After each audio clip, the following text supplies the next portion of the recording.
Bismillahirrahmanirrahim.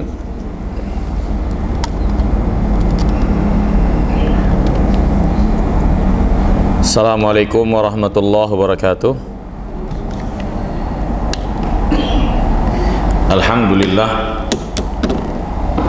wassalatu wassalamu ala rasulillah wa ala alihi wa ashabihi wa man walah wa man ittaba'a hudah ila yaumil qiyamah. Asyhadu an la ilaha illallah wahdahu la syarikalah wa asyhadu anna Muhammadan abduhu wa rasuluhu la nabiyya ba'dah, amma ba'd. Hadirin yang dimuliakan oleh Allah Subhanahu wa taala, setiap pribadi dari diri kita perlu untuk terus mensucikan diri, yakni membersihkan diri kita dari apa-apa yang mengotorinya, baik lahir atau batin, terutama membersihkan diri dari kekotoran-kekotoran yang mengotori batin kita dari perbuatan dosa dan maksiat yang pastinya kita pernah atau berkemungkinan besar jatuh ke dalamnya. Bagi setiap diri kita memiliki kewajiban untuk menjaga diri dan mensucikannya dari setiap dosa dan maksiat. Maka hadirin yang dimuliakan oleh Allah Subhanahu wa taala, di antara upaya untuk sampai kepada pensucian diri itu adalah dengan kita menuntut ilmu, belajar. Wabil khusus belajar tentang apa itu dosa, kejelekan-kejelekannya, bagaimana cara menghindarinya, untuk kita bisa memahami dan bisa meninggalkannya. Karena seorang itu ketika tidak mengetahui sesuatu, maka dia memiliki kemungkinan besar jatuh kepada sesuatu tersebut. Ketika seorang nggak tahu tentang maksiat, kejelekannya, keburukannya, mudaratnya, maka akan kurang sikap kehati-hatian, rasa takut untuk jatuh ke dalam perbuatan maksiat, ya. Dan hadirin yang dimuliakan Allah, mensucikan diri ini adalah menjadi tujuan. Allah Subhanahu wa taala mengutus Rasulnya yang mulia alaihi salatu wassalam, yaitu untuk mensucikan manusia dari kekotoran-kekotoran yang mengotori mereka, mengotori hati mereka dari dosa dan maksiat. Allah berfirman, huwallazi arsala rasulahu huwallazi ba'atha fil ummiyina rasulan minhum yatslu alaihim ayatihi wa yuzakkihim. Dalam surah Jum'ah Allah berfirman, Allah utus Rasulnya, Nabi yang ummi, membacakan ayat-ayatnya, ayat-ayat Allah, dan mensucikan mereka. Jadi Rasulullah diutus diantaranya mengemban amanah untuk mensucikan manusia, mensucikannya dari dosa dan maksiat. Wabil khusus berkaitan dengan hak Allah dari kesyirikan yang merupakan sebesar-besar noda dan kejelekan yang merusak diri pribadi dan masyarakat. Maka hadirin yang dimuliakan Allah, mensucikan diri, mengenali dan membersihkannya, ini adalah bagian daripada tujuan yang menjadi tujuan agama kita dan menjadi suatu usaha yang bisa kita lakukan, yang penuh dengan kebaikan untuk kita bisa beragama dengan baik, ya. Dan di antara kitab yang mempelajari tentang hal ini dan yang berkaitan dengannya adalah kitab yang ditulis oleh Al-Imam Ibnul Qayyim rahimahullah. Kitab yang akan kita bahas insyaallah taala yang berjudul Ad-Da' wad Dawa, penyakit dan obatnya. Di mana kitab ini adalah kitab dari sebuah pertanyaan yang ditanyakan oleh seseorang kepada Al-Imam Ibnul Qayyim tentang keadaan dirinya. yang dia tidak bisa atau sulit untuk meninggalkan perbuatan dosa yang dia lakukan, padahal dia sudah ketahui itu adalah dosa, itu adalah maksiat, dia sudah mengetahuinya, tapi dia kembali jatuh ke dalamnya dan nampak kesulitan untuk meninggalkannya, ya. Maka dia tanya kepada al-imam, bagaimana cara mengobati penyakit yang seperti ini pada dirinya sehingga dia bisa selamat. Dan hadirin yang dimuliakan Allah, pertanyaan ini mungkin juga menjadi pertanyaan yang pas buat kita untuk kita tahu obatnya, karena keadaan kita pun mungkin gak jauh berbeda. Kita tahu suatu perbuatan dosa, kekeliruan, tapi kita masih jatuh ke sana, masih terjebak dalam lubang yang sama juga. Maka bagaimana sekiranya kita bisa selamat dari kubangan dosa ini yang kita lakukan? Nah, ini hadirin yang dimuliakan Allah. Jadi kitab ini berisi seputar pertanyaan, satu pertanyaan itu yang kemudian dibahas jadilah satu kitab. Ya, di dalamnya banyak kaidah, banyak faedah untuk kita bisa gali sebagai bekal ilmu yang tentunya tidak bisa kita meninggalkan kejelekan dengan benar membuahkan pahala kecuali kita lakukan itu dengan ilmu, ya.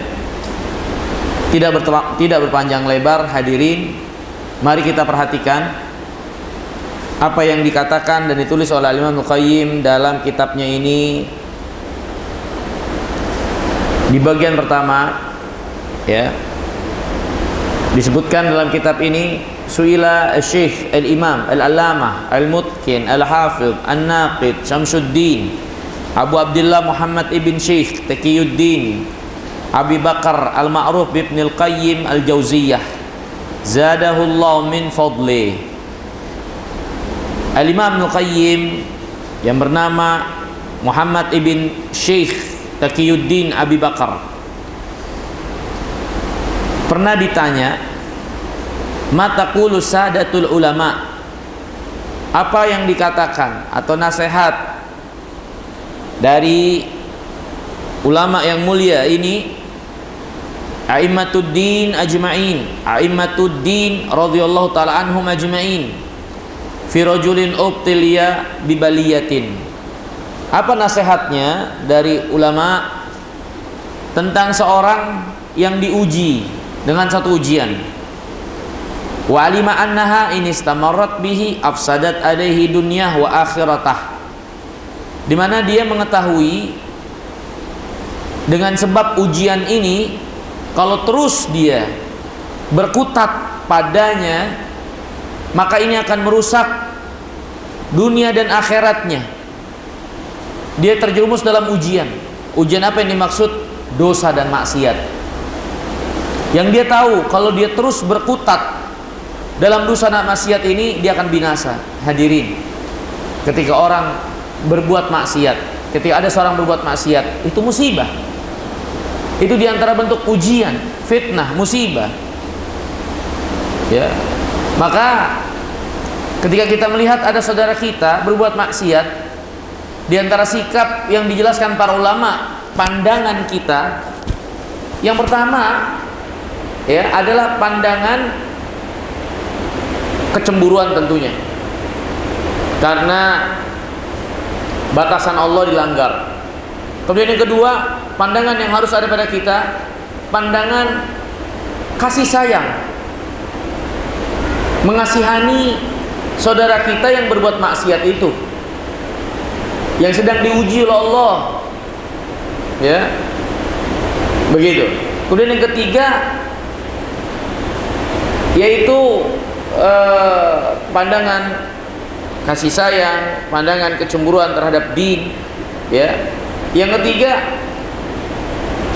syukur kepada Allah. Di antara doa yang diajarkan oleh Rasulullah ada saudara kita berbuat maksiat, Allah SWT selamatkan kita. Ini kita puji Allah yang menyelamatkan kita dari ujian yang menimpa orang tersebut. Ya, puji Allah.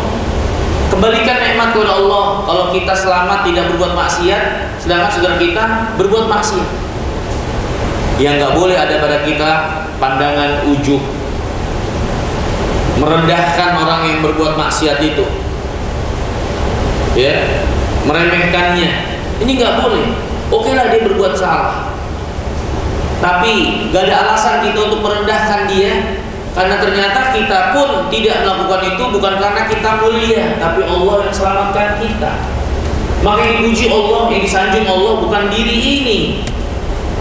Maka nggak boleh ada pandangan melecehkan, merendahkan saudara yang berbuat maksiat. Pandangan kecemburuan terhadap din, iya harus ada. Kita cemburu karena batasan agama dilanggar. Pandangan kasih sayang harus ada. Karena betapapun orang itu lagi diuji, Allah selamatkan kita, harus kita kasihan. Bagaimana bisa menyelamatkan dia, mengingatkan dia akan kesalahannya. Yang ketiga yaitu syukur kepada Allah, mengembalikan nikmat kita selamat dari maksiat kepada Allah, bukan kepada diri. Dan gak boleh kita punya pandangan ujub, sombong, merendahkan orang yang salah, yang keliru itu berbuat maksiat. Ini gak benar. Ya, jadi Al-Imam Al-Qayyim ditanya tentang seorang yang jatuh ke dalam musibah. Musibah apa? Maksiat. Maksiat itu memang musibah. Dan dia mengetahui kalau dia terus seperti itu, maka dunia dan akhiratnya bakal rusak. Kemudian dijelaskan juga di sini, waqad ijtahada fi daf'iha an nafsihi bi kulli tariqin. Dan dia udah sungguh-sungguh melakukan segala upaya untuk selamat dari maksiat ini. Dia udah sungguh-sungguh melakukan segala daya upaya untuk bisa selamat dari maksiat ini. Pemazat, famayazdadu illa tawakkudan wa syiddatan. Tapi kayaknya maksiat itu geloranya semakin membesar, maka semakin menggelora, malah semakin berat bagi diri. Dia udah berusaha untuk ninggalin, tapi kok kayaknya gelombang gelora maksiat itu semakin membesar. Dan ini hadirin dari Allah SWT, kalau dilihat dari pertanyaannya, ya, dan pembahasan Al-Imam Al-Qayyim di dalam, ya, kemungkinannya dosanya ini adalah berkaitan dengan syahwat, ya, baik syahwat kepada lawan jenis yang haram atau syahwat kepada sesama jenis seperti liwat, dari rasa cinta yang menggelora yang membawanya kepada maksiat dan gak bisa lepas dari itu, ya, karena dia udah berusaha tinggalin, tapi tampaknya kecenderungan diri itu merongrong terus untuk terseret ke dalamnya.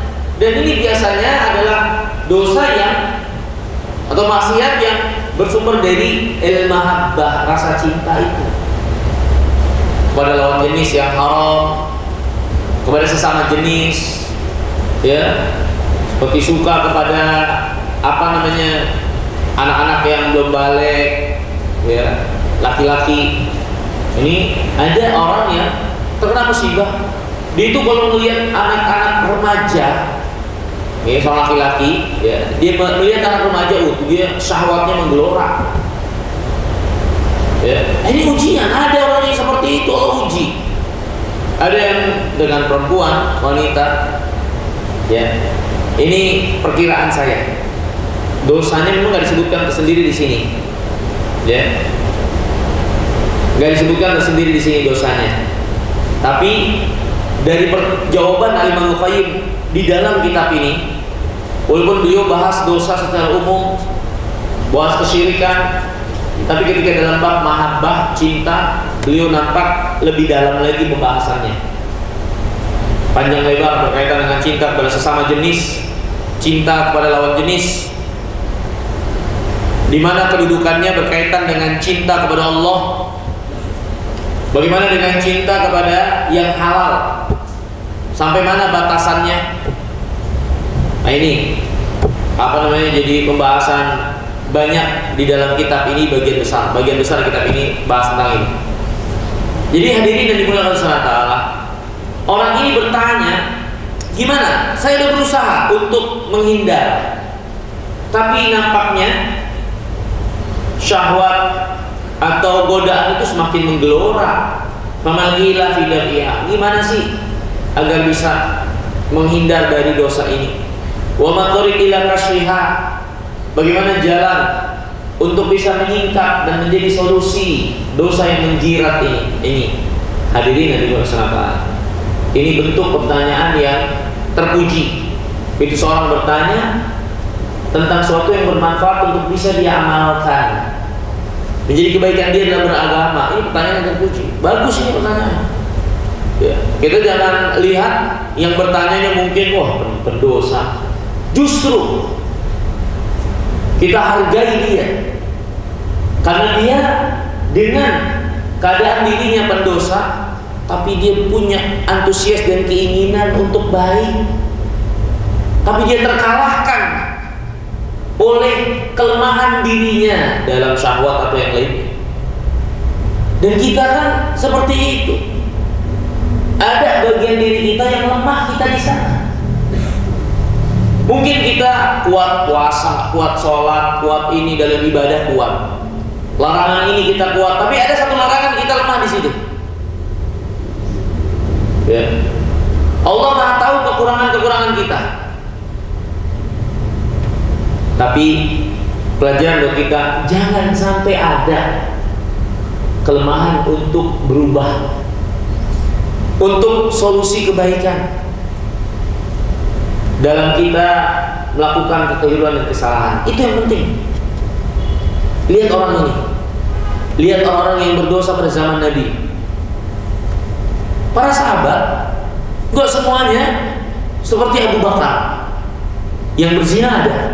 Yang berzina ada yang berzina pada sahabat. Ya. Tapi kita saksikan Allah memuji mereka. Apa yang ada pada mereka sehingga mereka menjadi orang yang masuk dalam keterpujian itu? Sikap mereka ingin mensucikan diri, mau berubah, mau memperbaiki. Bukan orang yang keras kepala terhadap kesalahan. Mereka sadari kelemahan diri mereka. Mereka dosa, tapi itu tidak menutup mereka untuk berubah, berusaha, takut akan dosanya, berharap kepada Allah ampunannya. Itulah para sahabat. Para sahabat bukan malaikat ternyata yang bebas dan suci dari kesalahan, enggak. Tapi menarik buat kita, hingga para sahabat dipuji oleh Allah, dipilih untuk menemani nabinya. Yang dapat kita perhatikan, bahwasanya mereka adalah orang-orang yang seperti itu, mau berubah, berusaha untuk berubah, menunjukkan kepada Allah besar harapan untuk diampuni, takut akan dosa-dosa yang mereka lakukan dan kelemahan-kelemahan diri mereka. Inilah para sahabat, dan mereka bukan malaikat. Ya, itulah yang membuat mereka jadi istimewa. Ya. Nah, ini hadirin yang dimuliakan Allah Ta'ala, termasuk orang ini. Dia mungkin terjerat fitnah, dosa, tapi itu tidak menghalanginya berusaha mencari jalan keluar. Gimana solusinya? Ini berat sekali. Dan hadirin dan dimuliakan Allah Ta'ala, terutama berkaitan dengan syahwat. Ya. Itu ada orang yang kenal pengajian, ngaji, mungkin rajin sholat, bahkan rajin puasa, tapi tetap urusan yang satu ini, urusan syahwat terhadap lawan jenis, atau kalau dia punya penyakit sesama jenis, berat itu, jatuh juga. Ada yang kayak begitu. Ngaji kayak kita biasa, kenal din, ya, tapi masih melakukan yang seperti itu. Dan dia berusaha untuk menyelamatkan dirinya, ya, tapi jatuh lagi. Nah, ini hadirin yang dimuliakan Allah SWT. Ini pertanyaan yang sangat-sangat relevan dan terjadi di umum dan banyaknya orang, sehingga jawaban dari Imam Qayyim dan apa yang menjadi nasihat beliau ini sangat berharga. Farimahullah man aana mubtala. Kemudian si penanya berdoa, semoga Allah merahmati orang yang menolong orang yang lagi diuji ini. Jadi orang lagi diuji jangan dijatuhin. Orang salah jangan dijatuhin. Dipegang tangannya, ditarik, diselamatin, bukan malah dijatuhin. Para nabi dan rasul kita saksikan bahwasanya karakter mereka itu memperbaiki, bukan merusak. Menjatuhkan orang yang berbuat dosa itu memperbaiki, merangkul. Itu para nabi dan rasul, karakternya seperti itu dalam perjalanan dakwah mereka. Ya, ini hadirin, semoga Allah merahmati orang yang menolong orang yang diuji. Wallahu fi auni al-abdi ma kana al-abdu fi auni akhi. Dan Allah menolong hambanya ketika hambanya itu menolong saudaranya. Aftuna ma'jurin, beri fatwa kepada kami, semoga engkau mendapatkan balasannya. Rahimakumullah, semoga Allah merahmati engkau. Nah, ini pertanyaannya gitu.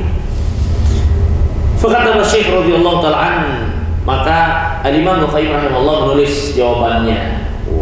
Dan awal jawabannya itu dimulai dengan penjelasan tentang doa. Tentang doa. Dia bahas tentang doa. Ya, menarik buat kita. Kenapa doa yang dibahas di awal? Kenapa doa yang dibahas di awal berkaitan dengan pertanyaan yang dipertanyakan? Kenapa dia menjadi awal jawaban? Hadirin, karena segala sesuatu di tangan Allah. Allah yang membolak-balikan hati, Allah yang menolong, Allah yang mengangkat seorang dari kekejian dosa-dosanya, Allah yang memuliakan hamba-hambanya di dalam taat. Ini semua pertolongan Allah ketika seorang berada dalam kebaikan. Maka kalau Allah nggak tolong, udah selesai urusan. Nggak ada kebaikan yang bisa kita dapat kalau Allah nggak tolong. Ya. Makanya doa menjadi jawaban utama untuk disebutkan. Ya, karena ketika seorang sudah diilhamkan untuk berdoa, maka harapan sudah mulai terbuka dari yang kecil dan akan membesar. Karena doa itu perkaranya sangat takjub sekali. Ya. Seorang ingin kebaikan, kalau doa aja enggak, gimana dia mau dapat kebaikan? Doanya aja enggak. Ya. Apakah dia ingin mengatakan bahwasanya usaha dan kemampuannya menentukan semuanya? Nah, ini orang yang nggak tahu diri. Semua di tangan Allah. Ya. Dan doa adalah sebesar-besar jalan lebar, luas, lapang untuk kita dapat kebaikan dari Allah Subhanahu wa taala. Dan gak ada yang bisa menyelamatkan kita dari perbuatan dosa dan maksiat kita kecuali Allah Subhanahu wa taala. Maka Imam di awal-awal ini ya menjelaskan di antaranya yang utama tentang doa, ya, tentang doa, ya, dan juga beliau menjelaskan tentang masalah setiap obat ada penyakit, setiap obat ada penyakit, ya kan? Ya, dia sebutkan obat itu ada penyakitnya. Nah, kemudian baru beliau menjelaskan tentang doa. Ya. Mari kita perhatikan. Beliau mengatakan, atau kita nggak bacakan satu-satu ya. Beliau membawakan di sini beberapa hadis Nabi SAW, bahwasanya setiap penyakit ada obatnya. Nabi bersabda, "Ma anzalallahu da'an illa anzalalahu shifaan." Tidaklah Allah menurunkan penyakit melainkan Allah turunkan obatnya. Dan ini secara umum, baik penyakit lahir atau penyakit batin. Karena penyakit ada dua, penyakit lahir, penyakit batin, penyakit fisik dan non fisik. Ya, penyakit fisik dan non fisik. Ya, Dan apa yang Allah jadikan dari penyakit itu, tidaklah Allah jadikan kecuali Allah turunkan juga obatnya. Mau yang fisik mau non fisik. Ya. Itu ada obatnya. Akan mengetahui orang yang mengetahuinya. Yang tidak mengetahuinya ya tidak akan tahu. Tapi setiap penyakit ada obatnya. Kalau belum ditemukan saat ini, pasti di kemudian hari akan ada diketemukan untuk orang-orang yang menelitinya. Karena sabda Nabi pasti benar. Ma anzalallahu da'an illa anzalalahu shifaan. Tidaklah Allah turunkan penyakit, melainkan Allah turunkan juga obatnya. Ya. Kemudian hadirin yang dirahmati dan dimuliakan Allah SWT, kecuali satu obat atau penyakit, yaitu penyakit tua, ya, kematian. Nah ini nggak ada obatnya. Kemudian beliau menjelaskan di sini, wa hadza ya'ummu adwa'ul qalb war ruh wal badan wa adwiyataha. Dan ini secara umum berkaitan dengan penyakit hati, ruh, badan, dan obat-obatnya semua. Ya, Nabi SAW telah menjadikan, Nabi telah menjelaskan di antara penyakit itu adalah jahil. Bodoh itu penyakit, tapi ada obatnya. Obatnya apa? Bertanya. Kata Nabi, fa inna shifa'al ayyi su'al. Sesungguhnya obat dari bodoh adalah bertanya. Obat dari kebodohan adalah bertanya. Ya. Jadi Nabi SAW menyebutkan bahwasanya kebodohan itu adalah penyakit. Dan di antara obatnya adalah dengan bertanya. Ya. Kemudian hadirin yang dirahmati dan dimuliakan Allah SWT, Allah juga menyebutkan dalam Al-Quran bahwasanya Al-Quran ini adalah obat. Ya, obat secara umum, baik untuk penyakit fisik atau penyakit non fisik, itu Al-Quran. Allah berfirman, walau ja'alnahu Qur'anan a'jamiyyan laqalu laula fussilat ayatuh a'jami wa arabi qul huwa lil ladzina amanu hudan wa shifa.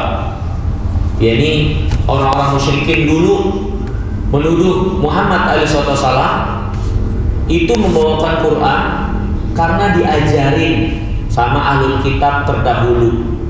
Allah bantah, kalian menuduh Muhammad diajarin ahlul kitab. Al-Quran itu dengan bahasa Arab jelas. Ahlul kitab itu orang ajam. Muhammad diajarin orang ajam, sedangkan outputnya bahasa Arab yang jelas, yang tinggi dan mulia. Tuduhan gak berarti, gak ada harganya tuduhan mereka. Ajamin wa arabi, yang kalian tuduhkan ngajarin itu orang ajam, yang diajarin ini Muhammad orang Arab, outputnya bahasa Arab. Ini nggak nyambung kalian nuduh Muhammad itu diajarin sama ahlul kitab. Ya. Kemudian kata Allah, katakan kepada mereka Muhammad, walil ladzina amanu hudan wa shifa. Al-Quran itu hakikatnya adalah petunjuk dan obat bagi orang-orang beriman. Petunjuk dan obat bagi orang beriman. Ini yang jadi pelajaran buat kita. Al-Quran itu hudan wa shifa. Allah sebutkan shifaun nakirah, yang bentuknya umum, berarti dia obat untuk apapun yang menjadi penyakit, fisik atau non fisik. Itu Al-Quran punya pengaruh, jadi sebab kesembuhan. Apalagi yang sifatnya non fisik, Al-Quran itu sangat-sangat pengaruh bagi orang yang penyakitnya non fisik, tidak terobati dengan Quran, maka nggak ada lagi obat yang kita harapkan bisa mengobatinya. Karena Allah berfirman, "Law anzalna hadzal Qur'an 'ala jabalin la ra'aitahu khashi'an mutasaddian min khasyatillah." Kalau Quran turun ke gunung, kamu akan dapatkan gunung itu tertunduk khusyuk karena takut kepada Allah Subhanahu wa taala. Itu gunung menghadapi mensikapi Quran. Maka bagaimana hati kita? Apakah lebih keras dari gunung? Lebih keras dari batu pegunungan? Sehingga tidak bisa khusyuk dan tunduk, memiliki rasa takut kepada Allah Subhanahu wa taala. Makanya hadirin yang dimuliakan Allah taala, ini Al-Quran itu obat. Obat fisik dan fisik, terutama non fisik. Ya. Dari penyakit-penyakit hati. Allah berfirman, "Wa nunazzilu minal Qur'an ma huwa shifaa'un wa rahmatun lil mu'minin." Dan kami turunkan Al-Qur'an yang merupakan obat dan rahmat bagi orang-orang beriman. Ini jadi Al-Qur'an itu obat ya, secara umum. Kemudian hadirin yang dirahmati dan dimuliakan Allah SWT, Al-Imam juga menjelaskan kita sekalian, fa huwa shifaa'un lil qulub. Al-Qur'an itu obat bagi hati dari penyakit kebodohan, min da'i jahl wa syak wa raib, penyakit bodoh, keraguan-raguan, syubhat. Dan Allah SWT tidaklah menurunkan dari langit satupun obat yang lebih umum pengaruhnya untuk semua penyakit selain Quran, ya, yang lebih bermanfaat, berpengaruh terhadap penyakit. Tidak ada yang Allah turunkan dari langit selain Quran, ya. Wala anja fi izalati da' min al-Quran. Maka Quran hanya saja kita banyak melupakannya, nggak sadar. Di depan kita, di hadapan kita ada Al-Quran. Kenapa kita nggak obati dengan Quran? Para ulama rahimahumullah, di antaranya Ibnu Qayyim kalau nggak salah, bahkan dia mengatakan tentang firman Allah, Rabbi inna qaumi takhudhu hadzal Qur'an mahjura. Keluhan Rasul kepada Allah, ya Allah, kaumku menjadikan Quran sesuatu yang ditinggalkan. Mahjur, ditinggalin, diabaikan.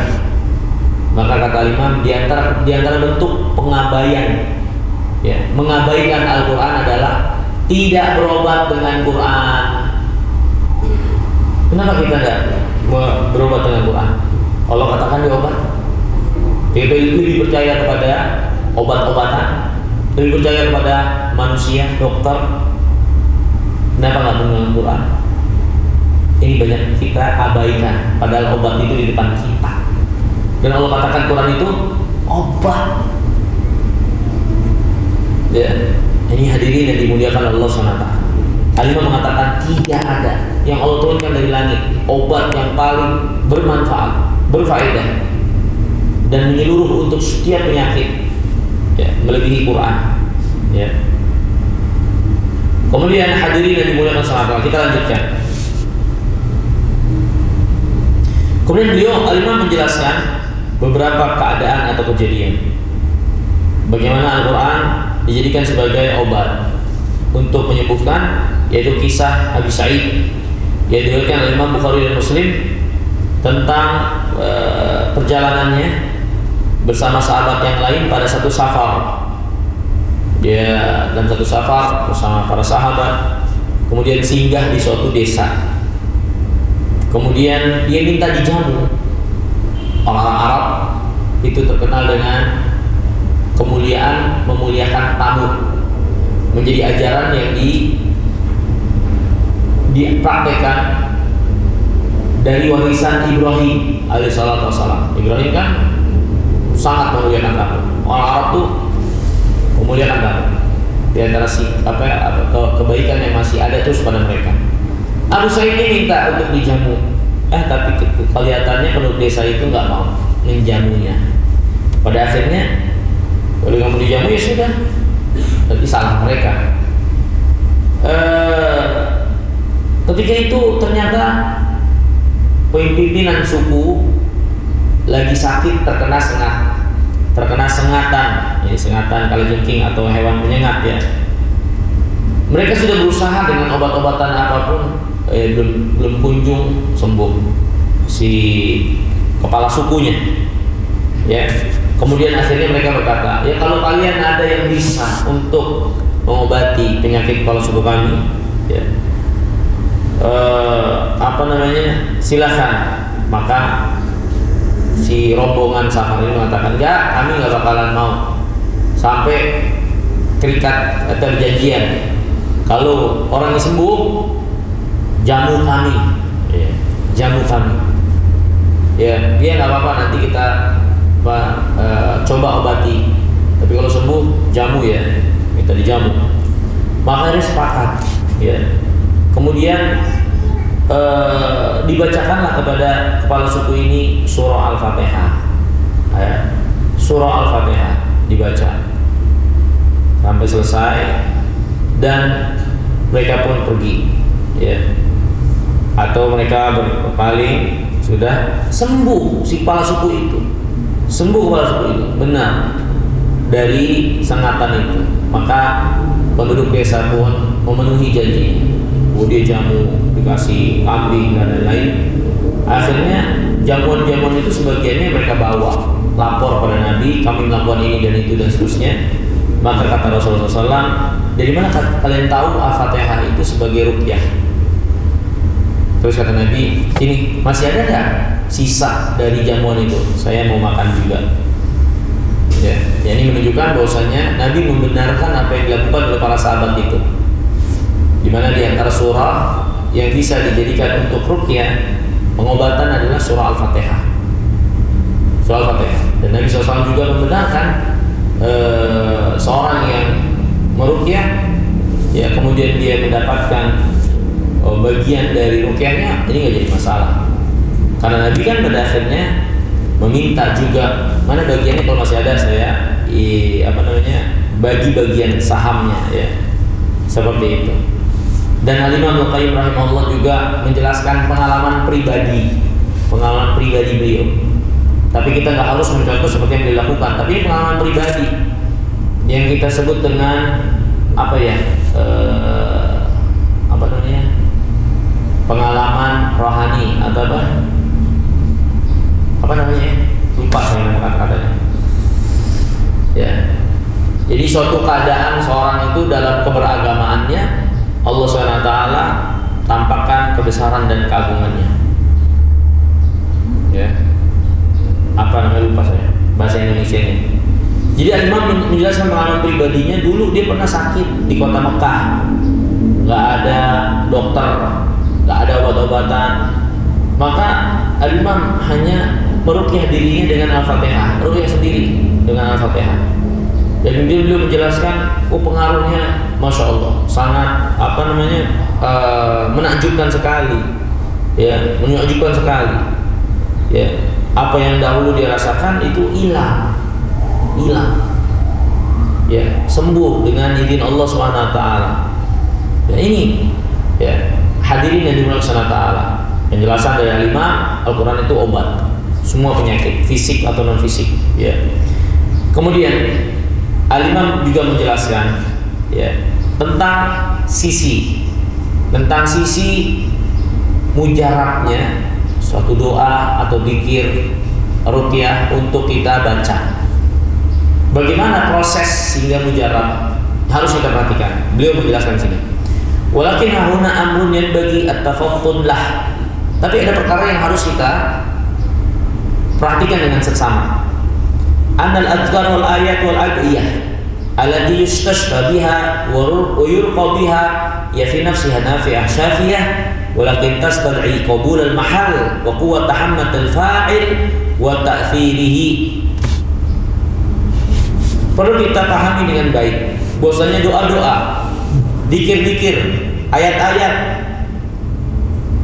untuk dijadikan sebagai pengobatan, dibacakan sebagai ruqyah, ya, maka ada beberapa faktor yang ikut mempengaruhi sehingga zikir, doa-doa dan ruqyah itu jadi berpengaruh.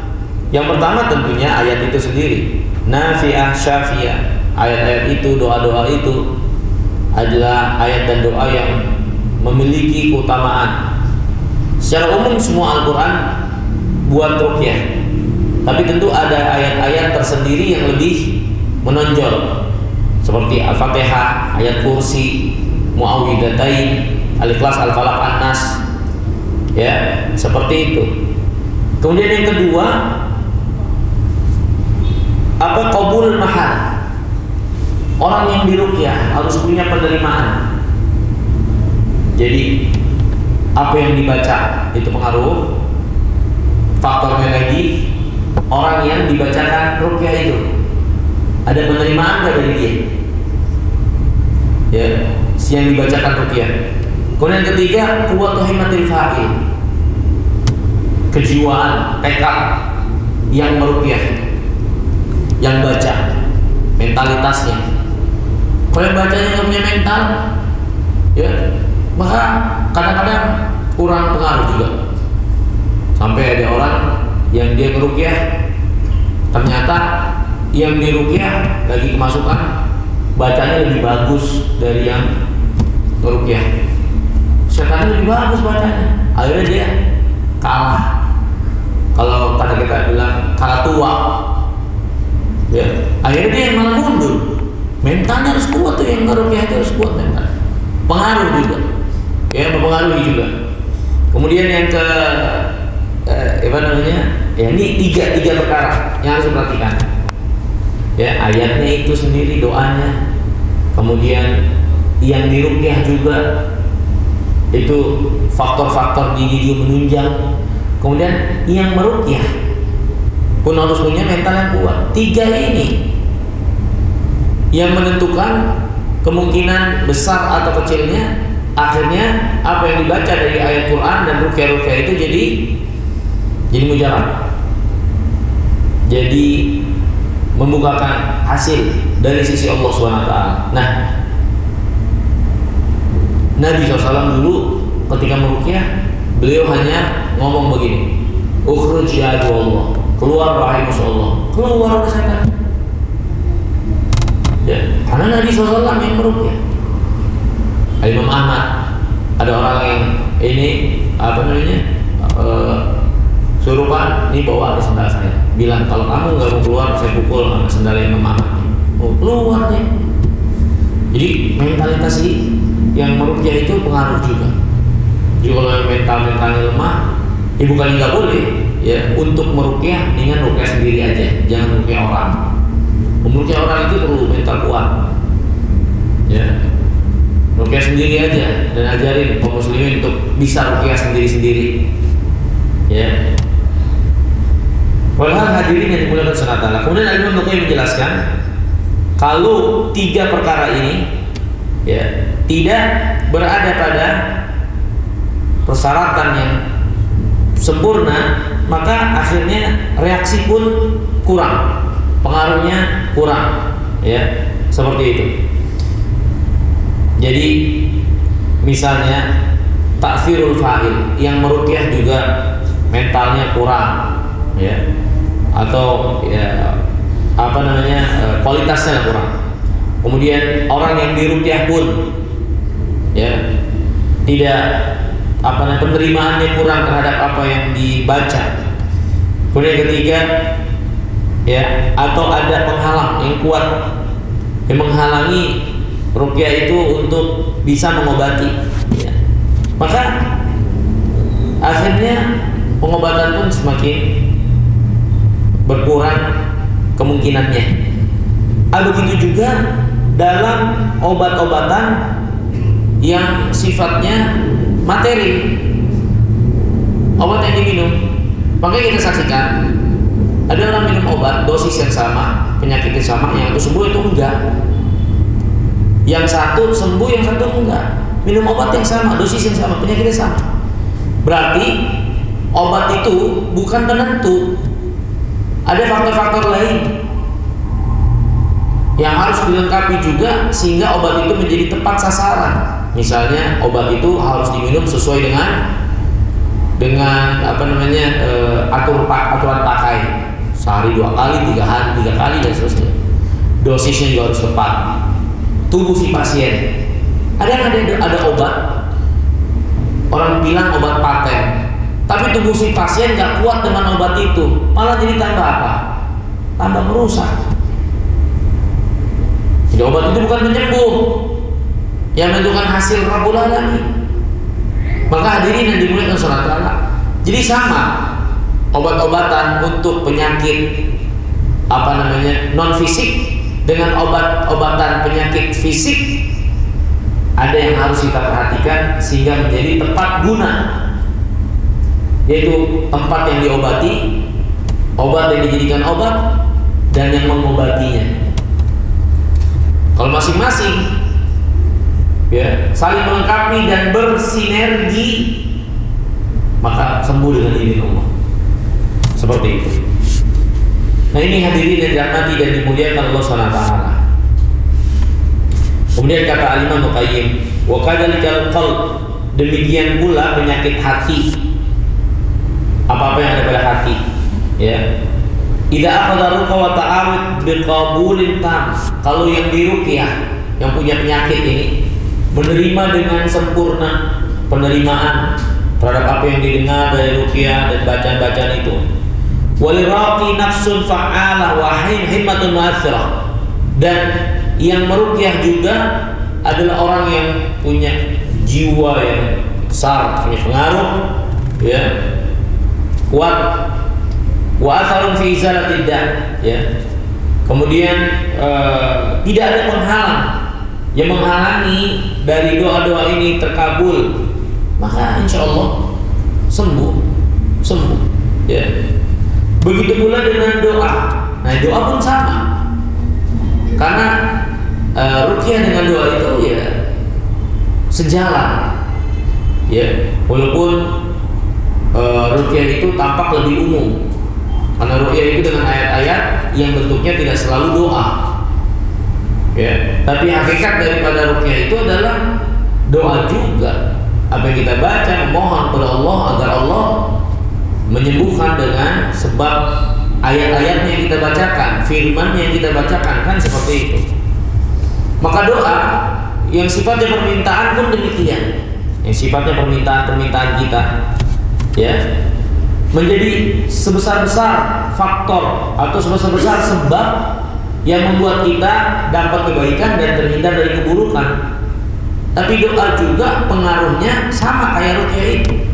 Ada faktor yang harus terpenuhi. Kita yang berdoa, doa yang kita minta, dan gak ada penghalang untuk menghalangi dari terijabahnya doa.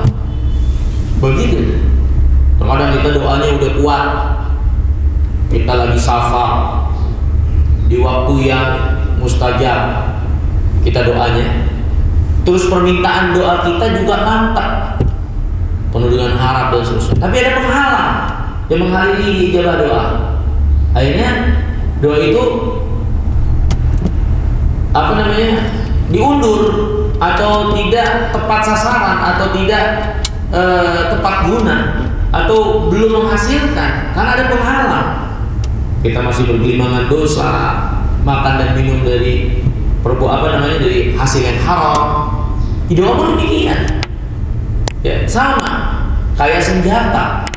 Senjata itu bisa jadi tepat guna kalau yang pakai senjatanya mahir, senjatanya tajam, dan gak ada penghalang yang menghalangi dari sasaran. Nah, ada orang udah bidikannya tepat, perhitungannya akurat, anak panahnya tajam, dia titik sasaran, terus ada penghalang, nggak kena. Jadi seperti itu. Ini faktor-faktor yang harus kita pahami berkaitan dengan doa-doa kita, berkaitan dengan obat-obatan yang kita berobat dengannya, ya. Termasuk ini sebagai nasihat bagi orang yang ingin terjauhi dari perbuatan maksiat. Doa itu sebesar-besar sebab datangnya pertolongan Allah, sehingga Allah mengobati dirinya, memberikan kesembuhan dari penyakitnya tersebut. Tapi dia harus pintar dalam mengatur doanya itu, harus pintar dalam mengatur doanya itu, sehingga doanya menjadi sesuatu yang benar-benar berpengaruh besar dan Allah membuahkan hasil pada dirinya. Seperti ini, ya. Ini hadirin yang dirahmati dan dimuliakan oleh Allah SWT. Al-Imam mengatakan, wa kadzalika du'a fa innahu min aqwal asbab. Demikian juga doa.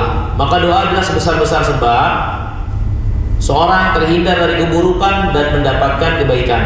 Tapi terkadang pengaruh doa itu jadi kurang atau lemah, ya, dikarenakan doa itu adalah doa yang tidak Allah cintai. Misalnya dia doa meminta sesuatu yang menghasilkan permusuhan atau memutuskan hubungan rahim. Doa meminta sesuatu yang menghasilkan permusuhan, memutuskan rahim, atau perbuatan dosa. Ini doa yang lemah sekali, ya. Atau juga karena hati orang yang berdoa itu lemah. Di doa tapi hatinya enggak hadir, Banyak dari kita doa tapi nggak sadar kalau lagi doa, karena dia nggak tahu apa yang dia minta. Kayak orang yang mengigau, ngomong kanan kiri tanya apaan, nggak tahu. Banyak kita kan doa gitu, ya, tahu bahasa Arabnya nggak tahu doanya, nggak tahu isi. Akhirnya hati kita nggak hadir, tidak berada dalam keadaan paham apa yang kita minta. Sama orang yang ngomong ngigo. Kan doa itu munajat kita kepada Allah, munajat kita kepada Allah. Kita ngomong sama orang dalam keadaan kita nggak ngerti yang kita omongin, orang itu bilang apa? Lo mabok. Kan begitu. Jadi kita minta sama Allah dalam keadaan kita nggak paham, nggak ngerti apa yang kita minta, gimana urusannya? Ya. Maka hadirnya hati orang itu menghadap Allah dengan sepenuh hati, ini pun punya pengaruh, ya. Kemudian Al-Imam menjelaskan waktu doa juga kalau berkesesuaian dengan waktu ijabah, ini lebih besar lagi, akhirnya membuka kesempatan lebar doa itu diijabah. Fa yakun bi manzilatil qaus ar-rahwi jiddan. Fa inna saham yakhruju minhu khurujan dhaifan. Ini permisalan orang-orang yang pengaruh faktor-faktornya jelek itu kayak anak panah yang talinya kendor, ya. Pada akhirnya anak panah yang ditarik pada busur yang talinya kendor, kira-kira melesat nggak? Melesat berapa meter doang tapi nggak sampai sasaran. Ini busur talinya kendor, tarik anak panah itu tajam sih anak panahnya, tarik. Ya nggak nyampe sasaran karena busurnya kendor, talinya kendor, ya, gitu. Atau mungkin ada penghalang yang menghalangi doanya diijabah, seperti makanannya haram, kezaliman dia, dosa-dosa yang menyelimuti hatinya, kelalaian yang banyak yang dia lakukan, ya. Nah, ini. Dan Nabi SAW bersabda, "Ud'ullah antum muqinuna bil ijabah wa alamu anna Allah la yaqbalu du'aan min qalbin ghafirin lahin." Berdoa kepada Allah dalam keadaan kau yakin doamu diijabah. Ketahuilah Allah enggak terima doa orang yang berdoa dalam keadaan hatinya lalai. Hatinya lalai. Dan di antara bentuk kelalaian itu adalah seorang enggak paham apa yang diminta dari doanya. Ya. Kemudian hadirin yang dimuliakan Allah, fahada dawa'un nafi muzilul lidah.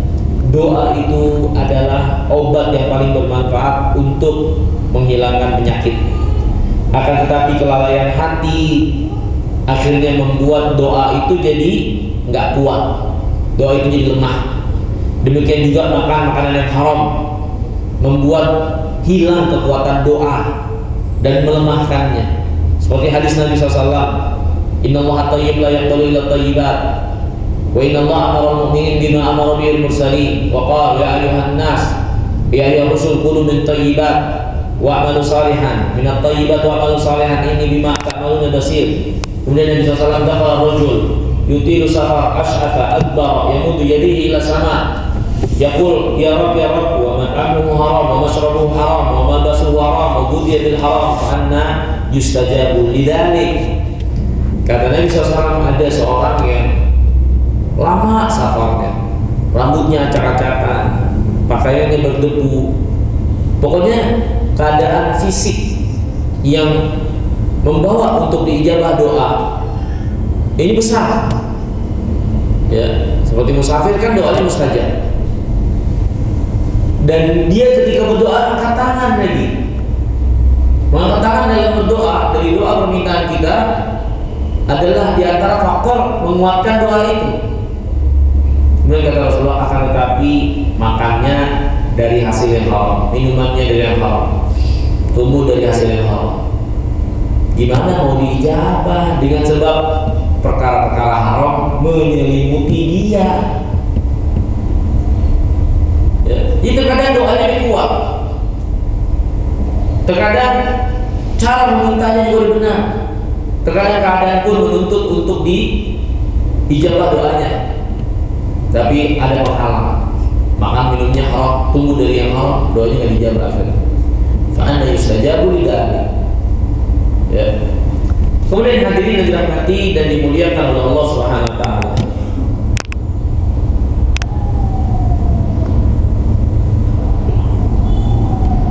Disebutkan di sini oleh Imam Al-Qayyim riwayat yang beliau sandarkan pada Imam Ahmad dalam kitabnya Zuhud, kisah Abu Israil As-Sawa'al Bani Israil, tapi tampaknya kisah Israiliyat, ya. Kita lewatkan saja, ya.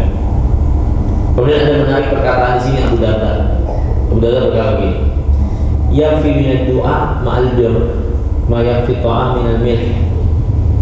Doa itu perumpamaannya kayak garam buat makanan. Makanan yang enak, kalau nggak ada garamnya hambar kan. Tapi garam nggak perlu banyak-banyak untuk membuat makanan itu enak, kan begitu. Makanan itu asalnya enak, tanpa garam jadi hambar kan. Tapi kalau kebanyakan garamnya juga keasinan. Cukup garam sedikit membuat makanan jadi enak. Kata Abu Darda, ini sebagai pemisalan, bukan berarti menjelekkan atau melemahkan untuk kita berdoa. Dan maksudnya gini, cukup doa itu ibarat ibarat garam buat makanan, ya. Cukup doa itu dengan kebaikan ibarat gula dengan makanan. Jadi ketika seorang berada dalam kebaikan, ilbir, menyegah dari yang haram, ibadah kepada Allah SWT, mengingat Allah dalam keadaan senang, terutama banyak bersyukur, ya, maka dia doa sedikit aja itu udah lolos, nggak perlu banyak-banyak, asal dia menjaga ilbir pada dirinya, kebaikan, ketakwaan pada dirinya. Itulah posisi atau perumpamaan kata Abu Darda, doa dengan amal kebaikan. Doa itu ibarat garam, amal kebaikan ibarat makanannya. Makanan akan jadi enak, nggak hambar ketika dikasih garam, cukup dikit. Begitu pula seorang cukup berdoa, ya, dengan doa yang umum, doa-doa yang sedikit tapi mencakup. Itu cukup dengan dia terus berada dalam kebaikan, menjaga dari yang haram, menjalankan perintah, maka itu akan melindungi dia berada dalam kebaikan. Seperti itu. Ya, ini hadirin dan dimuliakan Allah. Kenapa akhirnya doa-doa kita kok sangat jauh melesetnya? Ya, pertanyakanlah diri kita. Ya, mungkin banyak yang kita sembunyikan dari kepalsuan amal kita dan dosa kita. Ya, sehingga gak cukup garam sedikit itu untuk membuatnya jadi enak. Kemudian hadirin yang dimuliakan oleh Allah Subhanahu wa taala. Selanjutnya Al-Imam Ibnu Qayyim rahimahullah menjelaskan tentang fadlu doa dawaun. Doa dawaun. Doa adalah obat. Doa adalah obat. Nah, kemudian beliau menjelaskan di sini, ya, di bagian pertama, ya, yang diklasifikasikan di sini kalau masalah oleh Syekh Ali, ya, atau yang lainnya para ulama. Al-Imam Nawawi mengatakan bahasa tentang doa dawaun, doa adalah obat. Doa adalah obat yang paling bermanfaat. Dia adalah musuh bagi bala yang akan melawan dan menyembuhkan. Wa yamna nuzulahu wa yaf'aluhu aw yukhaffifuhu idza nazala wa silahul mu'min. Doa itu dapat menghalangi turunnya bala. Yang udah turun, doa itu dapat mengangkat apa yang udah turun dari bala. Dan yang udah terjadi, doa pun bisa mengurangi, ya, apa yang sudah terjadi dari bala. Dia benar-benar adalah senjata bagi orang mukmin. Sebagaimana Nabi SAW bersabda, doa silahul mukmin, doa adalah senjata orang beriman. Kemudian walau ma'al bala salah maqaman, ada 3 keadaan doa berhadapan dengan bala. Ini ada 3 kondisi bagaimana doa itu bertarung melawan bala. Yang pertama, doa itu lebih kuat dari bala. Doa lebih kuat dari bala, dari kejelekan, sehingga akhirnya doa itu mengalahkan kejelekan, menghilangkannya. Keadaan yang kedua, doa itu lebih lemah dari bala. Bala kejelekan itu lebih kuat, ya. Maka walaupun doa itu lebih ringan, tidak kalah kuat dari bala, maka tetap doa itu pengaruh. Walaupun tidak sampai menghilangkan bala, tapi meringankannya. Ini terkadang doa itu lebih kuat. Bala kejelekan ringan, bala ini kalah, habis, hilang, terhempaskan, karena doa itu mendominasi. Tapi terkadang doanya kalah mendominasi, balanya lebih kuat. Tapi paling tidak, seukuran kekuatan doa itu akan meringankan bala yang ada. Yang ketiga, an yataqawwama wa yamna kullu wahidin minhuma sahibahu. Jadi kedua-duanya saling bertarung, ya, saling menolak, saling menghalangi satu dengan yang lainnya. Sama ikatan kekuatannya, ya, seperti itu.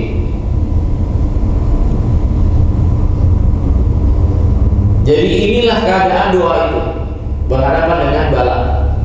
Bisa dia yang mendominasi, atau dia yang terdominasi dan kalah.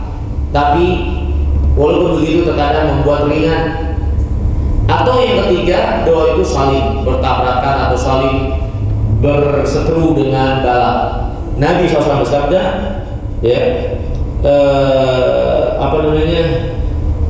ad-du'a ini, wa innal bala la yanzilu fayalqahu du'a fayaqtalijan ila yaumil qiyamah. Kata Nabi, la yugni hadarun min qadarin. Sikap hati-hati tetap tidak menentukan hasil. Semua berjalan berdasarkan takdir Allah. Seberapa besar seorang hati-hati, tetap hasil itu Allah yang tentuin. Makanya la yugni hadarun min qadarin. Kehati-hatian nggak manfaat dari takdir. Ini takdir yang menentukan maksudnya.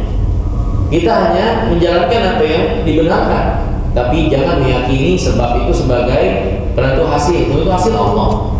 Ada orang berusaha menjaga kesehatannya, ya, dan nampak dia menjadi orang yang paling sehat, tapi malah mati duluan. Saya kenal teman dagang herbal.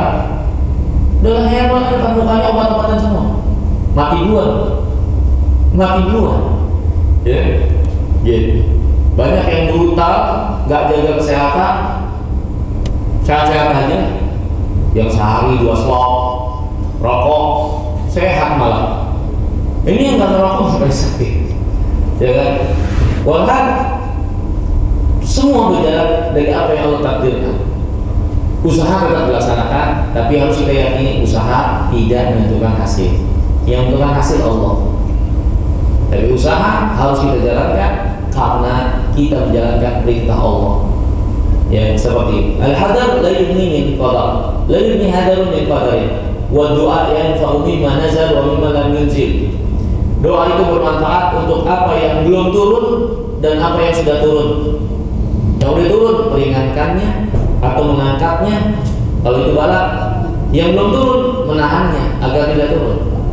Wa innal bala la yanzil, dan sungguhnya bala itu benar-benar turun, fa yalqahu du'a, kemudian berjumpa atau bertemu dengan doa, fa ya'talijan, kemudian saling berseteru, saling kuat-kuatan sampai hari kiamat. Dan begitulah. Maka doa hadirin, doa terus yang banyak, ya, untuk kita terhindar dari keburukan dan mendapatkan kebaikan, ya. Ini hadirin yang dirahmati dan dimuliakan oleh Allah Subhanahu wa taala. Walhasil, ya, doa itu obat. Tapi seberapa besar pengaruhnya, maka ada faktor-faktor yang harus diperhatikan. Pada akhirnya doa itu berada pada 3 keadaan, berkaitan dengan faktor yang kita cukupi, sehingga doa itu menjadi sesuatu yang benar-benar memberikan faedah. Ya, terkadang doa itu yang mendominasi, kadang doa itu juga kalah karena bala lebih kuat, ya. Dan pastinya yang ketiga, doa dengan bala berseteru-terus sampai yaumul qiyamah.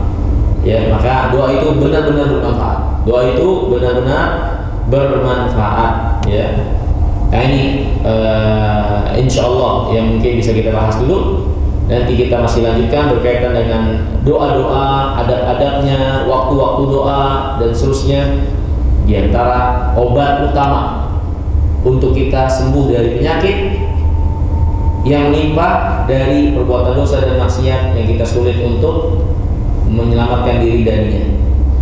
Imam menyebutkan yang pertama dengan doa. Karena idza lam yakun minallah aunun lil fata fa awwalu ma yabdi alaihi ijtihad.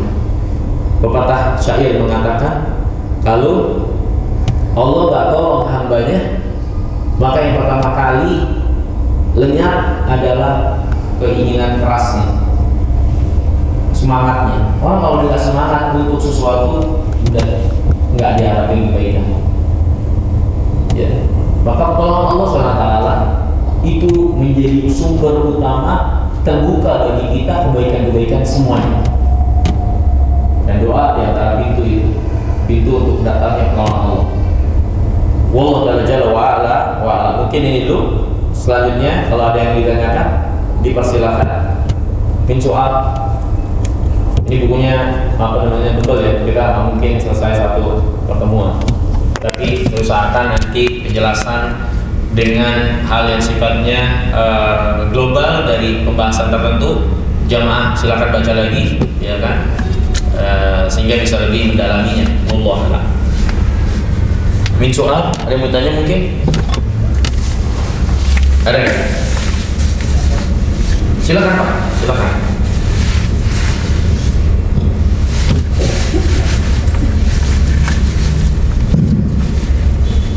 Penyakit ada dua macam, penyakit fisik dan non fisik. Ya.